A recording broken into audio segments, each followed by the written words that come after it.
যদি প্রয়োজন লাগে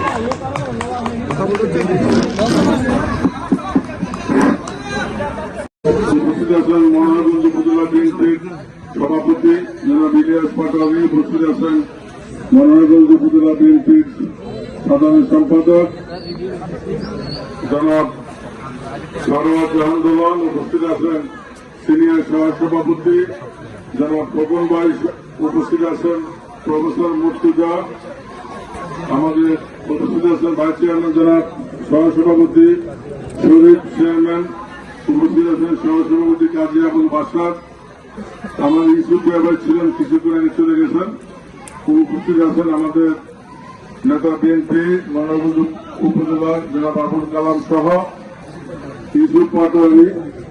আজকের এই অনুষ্ঠানের প্রধান পৃষ্ঠপোষক আবুল কাশেম চৌধুরী। প্রথমে সবচেয়ে বেশি ধন্যবাদ জানাচ্ছি আবুল কাশেম চৌধুরীকে এরকম একটি সুন্দর ফুটবলের আয়োজন করার জন্য। আজকে এখানে দুটি টিম, একটা হল টেকনা আবাবিল ফাউন্ডেশন সোনাইমুড়ি, আর একটা হল নাথের পেটোয়া রফিক টিম্বার দল ফুলেশ্বর, নাথের পেটোয়া পাটরি বাড়ি স্টেডিয়াম। এটা নাইতে খেলা হয় স্টেডিয়াম, এটা পাটরি বাড়ি নাথের পেটোয়া স্টেডিয়াম। উপস্থিত সকল দর্শক এবং প্লেয়ারদেরকে আন্তরিক অভিনন্দন এবং ধন্যবাদ জানাচ্ছি। আমি এই মিনি ফুটবল খেলা আজকে জীবনে প্রথম দেখলাম। আমি শুনছি যে মিনি ফুটবল খেলা, এটার খেলা কিন্তু আসলে বড় ফুটবলের চেয়ে অনেক কঠিন খেলা।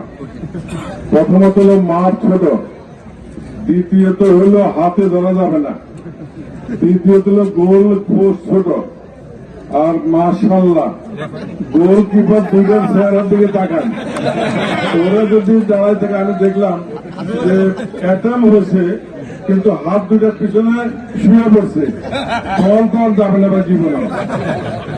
দুইটার দলকে অভিনন্দন জানাচ্ছি, এরকম দুইজন সুদক্ষ গোলকিপার আয়োজন করার জন্য, এবং যারা খেলতেছেন তারা সবাই আমার খেলা দেখে অনুভব আমি করলাম যে সবাই মোটামুটি ভালো খেলোয়াড় এবং প্রতিভাবান খেলোয়াড়। আর আজকের এই বিশেষ একটি বার্তা হল সমাজ থেকে মাদক সন্ত্রাস চাঁদাবাজ করতে হলে খেলাধুলার কোনো বিকল্প নাই। যারা খেলাধুলা করে তাদের মাইন্ড সব সময় ফ্রেশ থাকে, তাদের মনে কোনো দুশ্চিন্তা থাকে না, কারণ তারা উন্মুক্ত আকাশে খেলাধুলা করে, তাদের উপরে আকাশ নিচে জমি, তাদের মনটা এরকম সব সময়। আমরা ওই উপযুক্ত সব প্লেয়ারদের জন্য দোয়া করি, তারা যাতে ভবিষ্যতে আরো বড় প্লেয়ার হতে পারে। আর আজকের যে রেফারি, এই রেফারিও আমাদের এলাকার রেফারি, এবং উনি ফিফা সার্টিফাইড অনুমোদিত আমাদের রেফারি।